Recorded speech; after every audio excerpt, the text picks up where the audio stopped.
So we're going to talk about games, and I'm going to give you something that you're going to be able to take and do right away. So first, in 2014, ATD came out with the definition of games, gamification, simulations, and serious games. We're only going to focus on games and gamification because I think those are the two things that people get really confused about. Gamification, or game, is a system. It's an overall arching activity that includes gaming techniques that engage the learner, and it has them interact with the content. Gamification, on the other hand, are techniques of gaming which can be applied to activities. So really, when you think about gamifications, it's PBLs, points, badges, and leaderboards. And you can add that to any activity, so you can gamify anything that you do. The data that we have out there is showing that there is an increase in our ability to understand things a little bit better, but truly the really glowing statistic on this is that it changes the learner's attitude about what you're trying to teach them when you use games. So who are the gamers? So you've got the kids who are out there playing soccer, football, baseball, and then you've got the kid who sits in his room and plays games all night. Okay, that's typically what we think of a gamer, but in reality, gamers are everyone.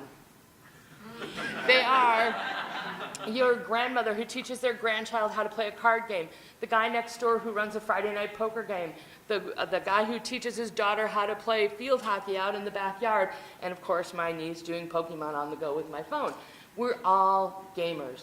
And we learned how to play games so that we could survive. If you think about the basics, ball and stick things, we learned how to throw stones so that we could kill the meat, so that we could eat, so that we could survive. They've evolved through times to be more strategic because that's the way that our society changed. So we're going to get playing a game right now, so get ready, set, go. We're going to play rock, paper, scissors. If you don't know how to play, you hold out your hand, you pump your fist 3 times, rock, paper, scissors, and on the third one, you either choose rock, paper, or scissors. So get with the person next to you. I put the rules up on the board. Go.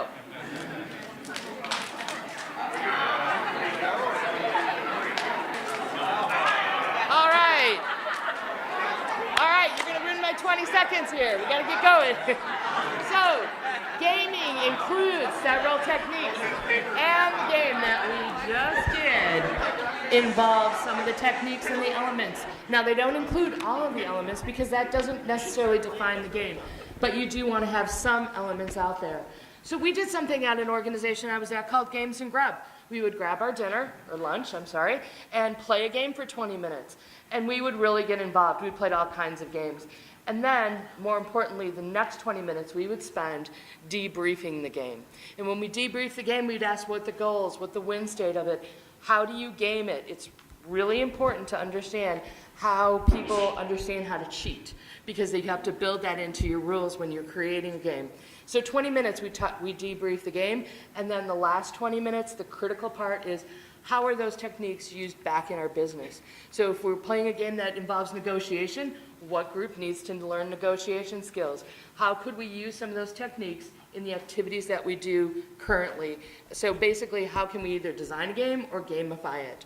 What games did we play? We played Apples to Apples. We played Wits and Wagers, which is a great one on cooperation. Win state doesn't always have to be a winner or a loser. And we did a card game called Bonanza. So all of these were chosen by the people who played, including Candyland. But from Candyland, we developed a game based on a workshop we did on flawless consulting.